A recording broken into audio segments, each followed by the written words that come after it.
Well, welcome to the 700 Club. Tensions are escalating in the Middle East as another U.S. warship enters the region. Despite the buildup, President Trump says he's still willing to talk with Tehran. Iranian leaders continue to send warnings of retaliation against any U.S. strike. They're planning to hold naval operations in the Strait of Hormuz. CBN News' Joshua Swanson reports from Jerusalem. Another U.S. Navy destroyer, the USS Delbert D. Black, is now operating in Middle East waters, bringing the total number of American destroyers in the area to 6, along with an aircraft carrier and additional combat ships. The buildup comes as Iran reportedly received a new shipment of 1,000 drones and prepares for the possibility of direct confrontation. Iranian military leaders are openly threatening U.S. forces, warning that any American strike would be met without delay. The IRGC Army spokesman said on state television a decisive response will be delivered instantly, adding that U.S. bases and aircraft carriers are within the range of our medium-range missiles.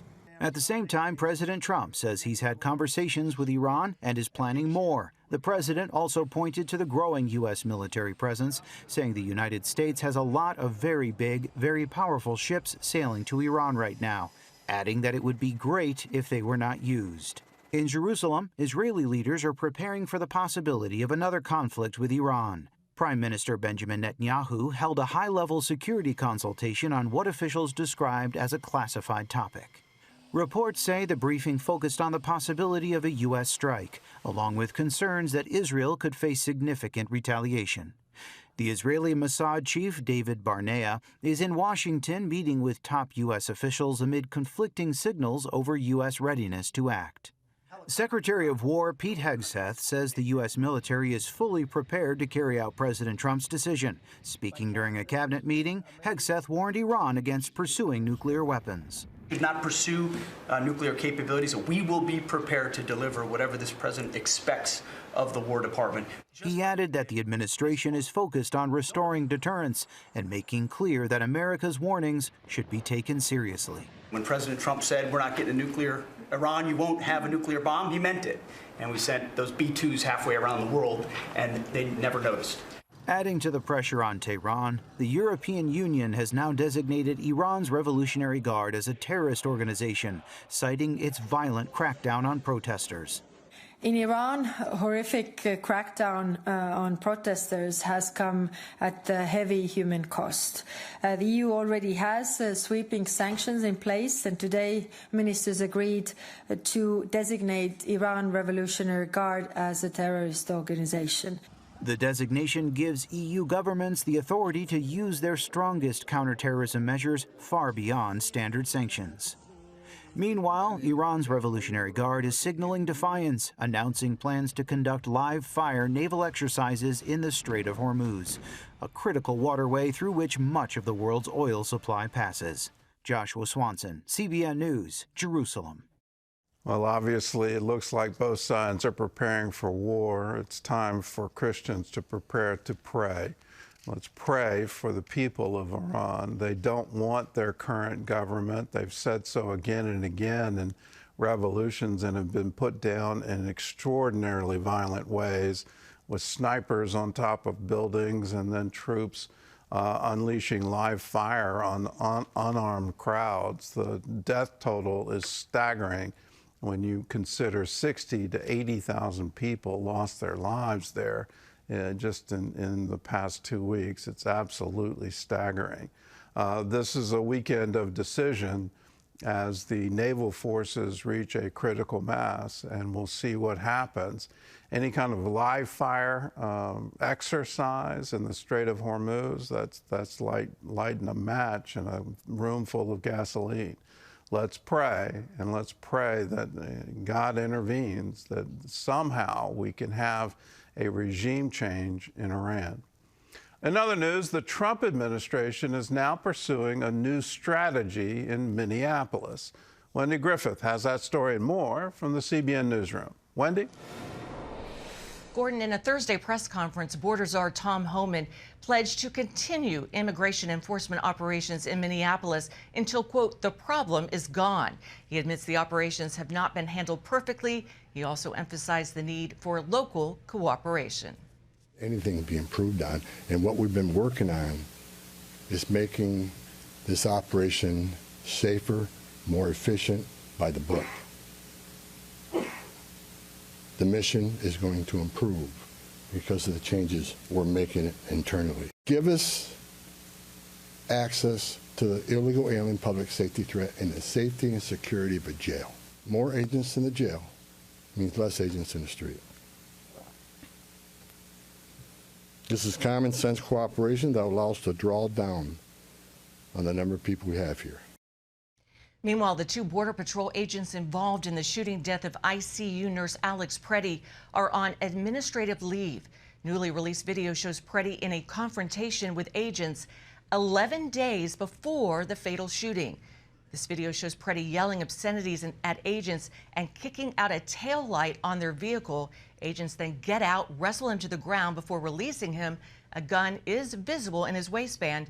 Investigations into Preddy's death are ongoing.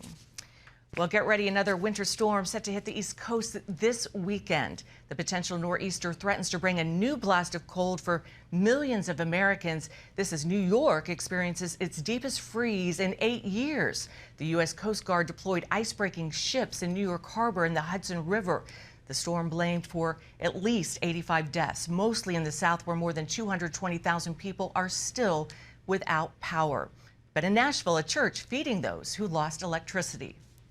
We got a lot of people that's refrigerators of food that's spoiled and gone, and now we're able to help them fill their refrigerators back up and fill their pantries up as well. This next winter storm expected to hit the Carolinas and southeast Virginia, where we are starting late Friday night into early Sunday morning. As much as 12 inches of snow could fall in some areas. Well, the Senate is still struggling to avert a partial government shutdown. Yesterday, President Trump and Senate Democrats agreed on a compromise to separate funding for the Department of Homeland Security. The deal would fund DHS for 2 weeks while lawmakers debate changing immigration enforcement strategy. Some senators, however, are still holding up the vote. The deadline is midnight tonight. Healthcare, energy, housing, just a few of the top concerns for many Americans. President Trump and his administration say they're looking at ways to lower these vital costs, including partnering with faith-based groups that empower the poor. CBN's Kelly Wright joined HUD Secretary Scott Turner in Wiley, Texas, to find out more. Jericho Village, a new housing community in Wiley, got its start when Reverend Janet Collinsworth saw a need for providing housing and transitional services to single women, moms, and their children. When our women come to us, one of their biggest deficits, besides not having a home, is they don't have a support system. They don't have social capital. If they did, they would be with their families. And so in that, we designed Jericho intentionally to build community. Collinsworth started her community development vision with Agape, built 13 years ago in Plano. Its success paved the way for building Jericho. Each community provides innovative solutions to homelessness. Project manager Latasha Splain calls it a holistic, faith-based approach. We have empowerment services also for budget, also financial coaching, also health and wellness. We have counseling as a part of that. And our really most important piece of all of this is our workforce development. And the program helps moms like Caroline turn their lives around.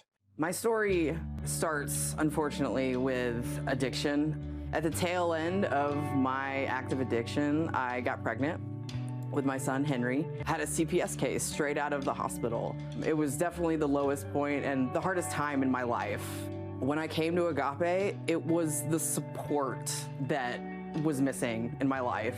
Janet and everybody here just came with the resources. They gave me solutions. Jericho Village caught the attention of Housing and Urban Development Secretary Scott Turner. He wants HUD to partner with faith organizations in opportunity zones like this.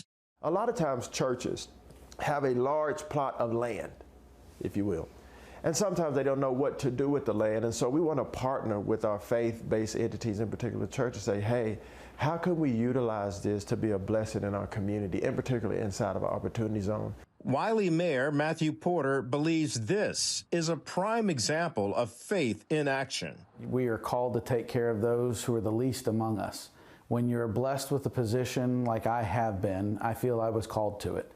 And a project like this, to bring it into Wiley, opens the door to so many people who are in need. But it does so in a way that is sustainable and that's uplifting for those individuals and for the community. My life changed because I now have a career. I got married.